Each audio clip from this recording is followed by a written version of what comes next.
Cooper Marcher here. Okay, so I'm just sitting here and I was looking out the window, looking at all the snow. My mom hates snow. It's not a secret. If you know her, you know that. I mean, big time hates snow. But unfortunately, she loves Vermont. It is our home. While the weather outside may indeed get frightful in the winter, a parka, knit hat, wool socks, insulated boots, and maybe a roaring fire make things bearable for people who live in cold climates. But what about the wildlife out there? Won't they be freezing? Wildlife can succumb to frostbite and hypothermia, just like people and pets. And you don't see them walking around with hats and gloves and crap on. They don't have any. That's not good. Avoiding the cold is important for preserving life or limb and the opportunity to reproduce. These biological imperatives mean that wildlife must be able to feel cold in order to try to avoid the damaging effects of the extremes. Animal species have their own equivalent to what human beings experience as that unpleasant biting mixed with pins and needles sensation that urges us to warm up soon or suffer the consequences. In fact, the nervous system mechanisms for sensing a range of temperatures are pretty much the same among all vertebrates.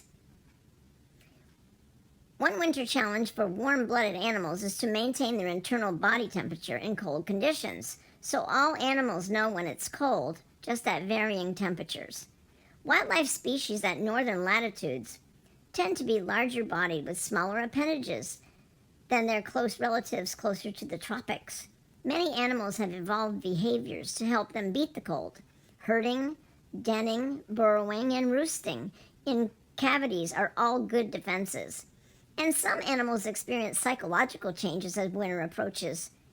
Building fat reserves, growing thicker fur, and trapping an insulating layer of air against the skin beneath their fur and feathers. I think my mother does that now that I think about it. Have you ever noticed how geese can appear to stand comfortably on ice or squirrels in snow in their bare feet?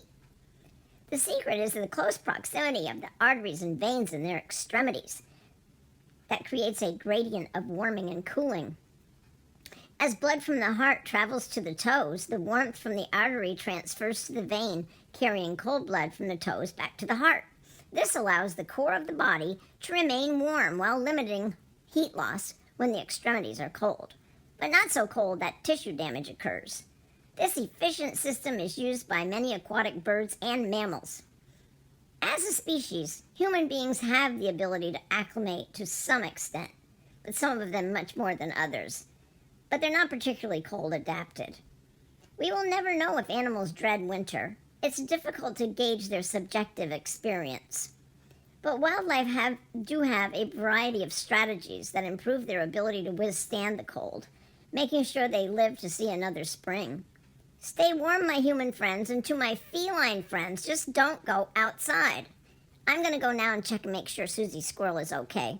I'm pretty sure she is. We've been checking on her daily. Cooper Marcher here. Ciao.